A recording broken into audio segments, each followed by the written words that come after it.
لو بتجهزي لسفرة مميزة في العيد الكبير أو بتدوري على وصفة تبهر ضيوفك في العزومات والأفراح، يبقى الفيديو ده ليكي. النهاردة جايبالكم وصفة لحمة في الفرن بخلطة جبارة، طعمها روعة، تتبيلتها مميزة جدا وسهلة، بتدوب في البق وهتكون نجمة السفرة في أي مناسبة. يلا بينا نشوف سر الخلطة الجبارة خطوة بخطوة. وقبل ما نبدأ، لو عجبكم الفيديو أتمنى تدعموني بلايك وكومنت حلو وتشتركوا في القناة وتفعلوا الجرس على الكل عشان يوصلكم كل جديد. يلا بينا نسمي الله ونبدأ وصفتنا. معانا كيلو لحمة من اي قطعية انت بتحبيها. انا النهاردة جايبة كيلو لحمة من السن. جبت الكيلو على بعضه، ما خليتش الجزار يقطعهولي، يعني انا بقول له وزن لي قطعه على بعضها تكون كيلو. انت ممكن تجيبيها نص، تجيبيها كيلو، تجيبيها 2 كيلو زي ما تحبي، لان هنسلقها على بعضها. وبعد كده هنشوف هنجهزها ازاي. هنجهز حله ميه بتغلي على النار، واول ما الميه تغلي هنقوم نازلين بقطعه اللحمه على بعضها، سواء بقى اي كميه انت حباها، المهم تكون قطعه على بعضها. هنزل بقى معاها ببصلايه، ورق لورا، قرفه، خشب، فلفل اسود، حب كوبيبه صيني، حبهان بودر، ومكعب مرق الدجاج. هننزل بقى بالبهارات بتاعتنا دي. وبعد كده نقوم بقى سايبين اللحمه تغلي معانا، هنقفل عليها تستوي بنسبه من 80 ل 90%، لان هي هتكمل سوا معانا في الفرن. هنسيبها بقى تستوي براحتها، وهنيجي بعد كده نجهز معانا الخلطه الجباره اللي هتدي صينيه اللحمه بتاعتنا طعم. معايا بصلتين كبار، فلفل الوان وجزرايه، وقرن فلفل اخضر حراق سبايسي. هنقطع بقى البصل جوليان، ونبشر الجزر، ونقطع الفلفل الالوان ونجهزهم. معايا بهارات ايه بقى؟ معايا معلقه صغيره ملح، فلفل اسود، بابريكا، السبع بهارات، توابل لحمه، توابل فراخ، توابل مشكله، ومعلقه صغيره من بودره الديمجلاس. هننزل بقى بالبهارات دي كلها على البصله، ونبتدي ان احنا بقى ايه، نقوم بقى ندعك البصلة دي بايدينا كده لغاية ما البصلة بتاعتنا تنزل العصارة بتاعتها. هنزل عليهم كمان بمعلقة صغيرة من التوم المفروم، ولو عندك توم حب ممكن تقطعي فصين توم حلقات وتنزلي بيهم. معلقة كبيرة من المستردة. هنزل كمان بمعلقة كبيرة من معجون صلصة الطماطم. كنا قبل كده عملنا مع بعض قبل رمضان معجون صلصة الطماطم هنا في القناة. وده بصراحة اخر برطمان لقيته عندي في التلاجة، ما شاء الله زي ما انتوا شايفين، ولا عمل وش ولا عمل ريم ولا اي حاجة. هسيب لكم اللينك بتاع الفيديو بتاع معجون صلصة الطماطم في الشريط اللي بيظهر اعلى الفيديو. هنبتدي بقى ننزل بالمكونات دي كلها على بعض كده في قلب بولة، وندعك بقى في البصلة مع التوابل مع التوم مع كل الكلام الجميل ده، بحيث ان البصلة تنزل ميتها وتشرب بقى ايه من التوابل، والجزر كمان يشرب من التوابل. وهنسيبهم بقى ايه، نركنهم على جنب كده لغايه ما اللحمه تستوي معانا. ودي خطوه مهمه جدا، علشان هي دي الخلطه اللي هتدي طعم النهارده اللحمه بتاعنا الطعم الجميل.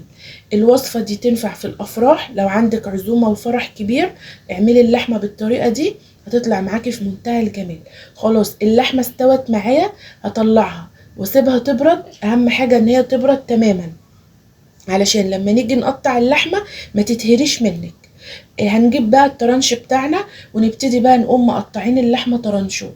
طول ما هي باردة ومستريحة بعد السلق، هتتقطع معاكي بكل سهولة، مش هتتفتفت منك.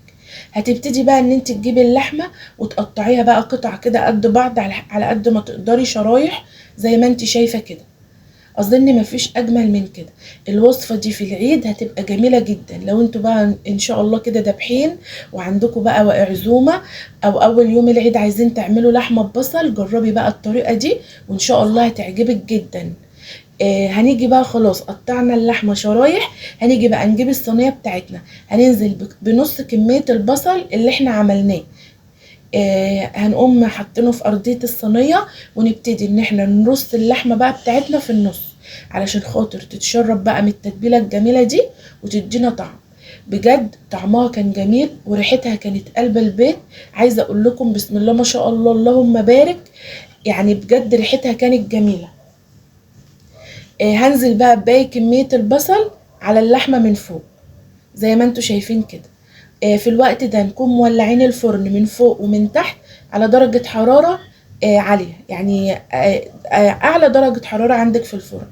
وبعد كده هقوم بقى جايبة البولة بعد ما نزلت كل اللي فيها، هحط فيها كبشتين شوربة كده عشان تاخد اي توابل فيها، وهقوم نازلة على اللحمة علشان خاطر اللحمة تتشرب منها.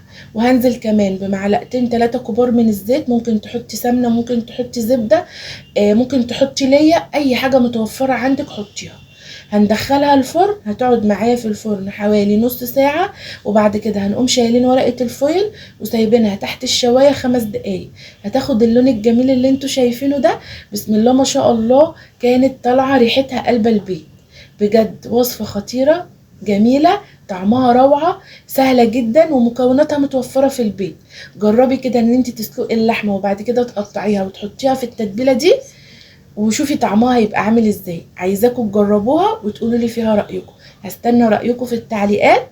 لو عجبكم الفيديو ما تنسوش بقى تدعموني بلايك وكومنت حلو كده، وتقولوا لي انتوا بتتابعوني منين، وصفاتي بتعجبكم ولا لا. واهم حاجة تجربوا الوصفة وتقولوا لي فيها رأيكم، او حتى لو تقولوا لي رأيكم كده وانتوا شايفينها بس كده شكلها عامل ازاي. بجد وصفة شكلها جميل وطعمها اجمل. اللحمة دايبة دوب وشاربة من الخلطة الجميلة دي. معلقة بودرة الديمجلاس بتدي طعم خطير جدا للحوم. سهلة جدا ومتوفرة في عند العطار، تجيبي بكمية قليلة هتقعد معاكي فترة طويلة. وانا برضو هسيب لكم المقادير بتاعة التتبيلة في صندوق الوصف، ولو انت بتتفرجي عليا على الفيس هسيبها لك في التعليقات. وصفة سهلة وجميلة وتستاهل بقكم. بجد جربوها ومش هتندموا، وكل اللي هياكلها من ايديكم هيقولك ما شاء الله تسلم ايدك. هتاكلي الخلطة بتاعة البصل والخضار دي قبل اللحم، لقمة عيش بقى وتغمسي، وبألف هنا وشفا على قلوبكم. كل سنة وانتم طيبين، وعيد سعيد عليكم وعلى أسركم جميعا يا رب. لو عايزين تسألوا على أي حاجة في الوصفة اكتبولي في التعليقات وأنا هرد عليكم. أهم حاجة تقولولي رأيكم فيها. لو عجبتكم اوعوا تنسوا تحطوا اللايك وتكتبولي تعليق حلو كده. أتمنى الوصفة النهاردة تكون عجبتكم ونالت رضاكم. دمتم في رعاية الله وفي حفظه وفي أمان.